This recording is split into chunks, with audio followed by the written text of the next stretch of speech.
Jadi saudara sekalian, komitmen yang paling sempurna tentu dalam diri Tuhan Yesus. Mati, disalibkan, naik ke Bukit Golgota, dan untuk kepentingan saudara dan saya. Saya lihat Pak Sunoko itu juga komitmen itu. Sebenarnya ini ya, lihat Pak Sunoko itu dia adalah bapak dari 3 anak, bekerja penuh tiap hari, masih sekolah, masih menggembalakan jemaat, masih menjadi board members dari Mennonite. Saya, aduh ini orang luar biasa. Katanya dulu itu sore pulang dari kerjaan langsung pulang sebentar, makan langsung pergi lagi ya, pelayanan. Jadi aduh itu saya bilang pada istrinya, dijaga itu suamimu, jangan sampai kelewatan ya, komitmen tidak boleh kelewatan. Jadi contoh yang sempurna itu Tuhan Yesus, setia sampai mati. Sejauh mana komitmen kita itu nyata, itu faktor yang menentukan 2 yang sudah supaya membuat kita bisa committed, bisa komitmen penuh. Yang pertama, kalau kita ada cinta kasih.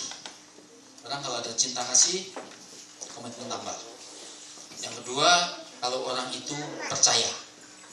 Kalau dia makin percaya, makin komitmen. Kalau kasih kita pada Tuhan kurang, percaya kita juga kurang, komitmen akan kurang. Kalau kelihatannya komitmen, hanya permukaannya aja, nggak bisa sungguh-sungguh di hati. Orang hanya bisa sungguh-sungguh di hati komitmen kalau dia ada cinta kasih dan dia ada kepercayaan.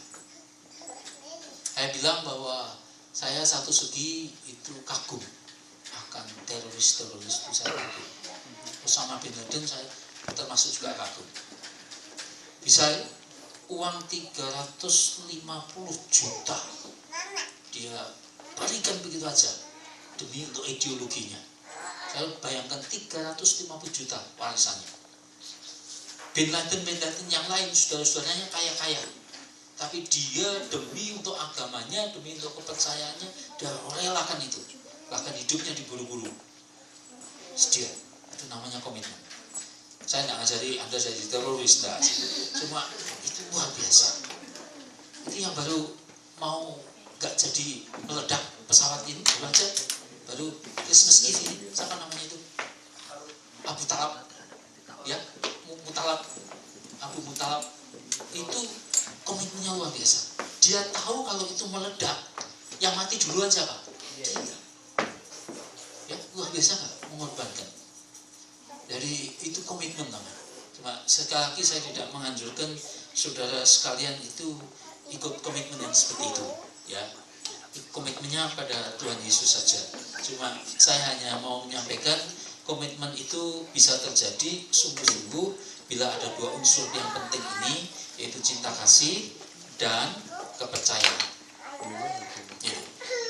Di Semarang dulu ada 2 pasangan muda-mudi, tidak boleh menikah sama orang tuanya.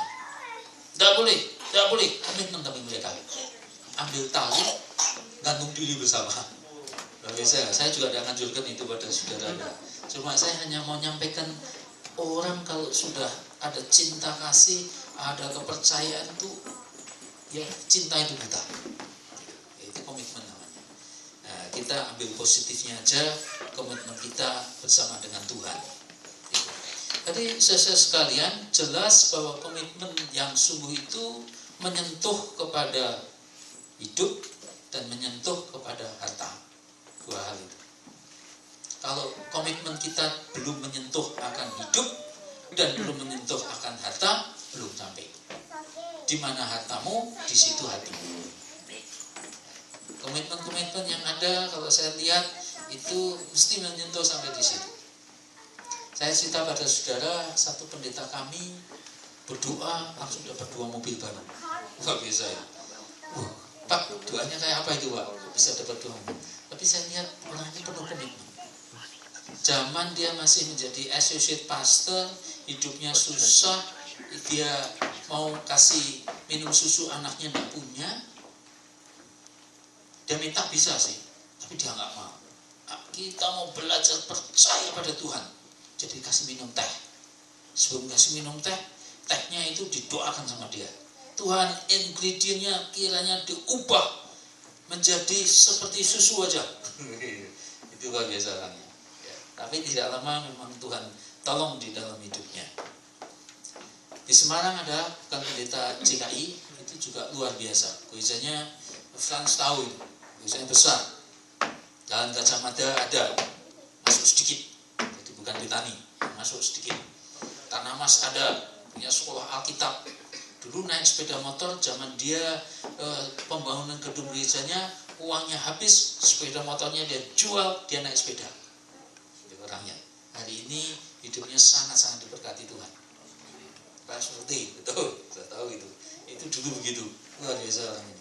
Insinyur mestinya dapat sekolah di Australia, jadi hamba Tuhan, tapi komitmen. Madu diundang kakak saya. Waktu Iman menikah dia itu, Pak seperti itu yang memberkati. Hari itu mestinya dia harus ke Korea, tapi karena sudah komitmen, dia bilang ini namanya komitmen. Hari ini saya dapat undangan untuk ke sana, tapi karena saya sudah komitmen untuk mendoakan ini, saudara ini pernikahannya, itu ditunda. Itu namanya komitmen. Jadi komitmen itu memang kadang-kadang tidak mudah. Tuhan Yesus sendiri waktu komitmen itu, Bapa jadilah kehendak-Mu, tidak dengan mudah, bukan kehendakku. Peluhnya kitab suci berkata menetes seperti darah, pergumulan. Dan nanti kalau menuju kayu salib, ditinggalkan Bapa di surga, dia sampai teriak, Tuhan, Kau tinggalkan aku, kenapa Tuhan? Tidak mudah sih. Cuma nanti saya sampaikan pada saudara, komitmen itu sebenarnya juga sekaligus suatu tes, suatu ujian. Sehingga di hadapan Tuhan kita ini kalau diuji dengan komitmen, kita naik. Gitu.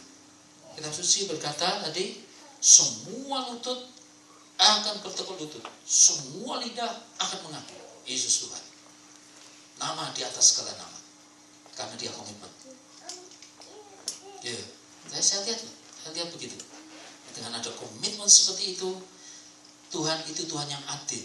Tak nanti Tuhan lalu tinggalkan hidup kita. Jadi saudara dan saya, kita mesti belajar untuk komitmen. Komitmen kepada Tuhan dan komitmen kepada sesama manusia. Dengan Tuhan, tahu dua yang penting, mencintai, mengasihi, ya, dan mempercayai. Tapi kalau dengan manusia, nggak usah dua-dua, mempercayai aja. Ya bukan mempercayai, mencintai aja. Cintailah sesama manusia seperti dirimu sendiri. Tapi tidak ada ayat yang mengatakan percayalah sesama manusia. Ya tidak ada. Bahwa sesama manusia itu sesama manusia, kurang bisa dipercaya. Ya jangan.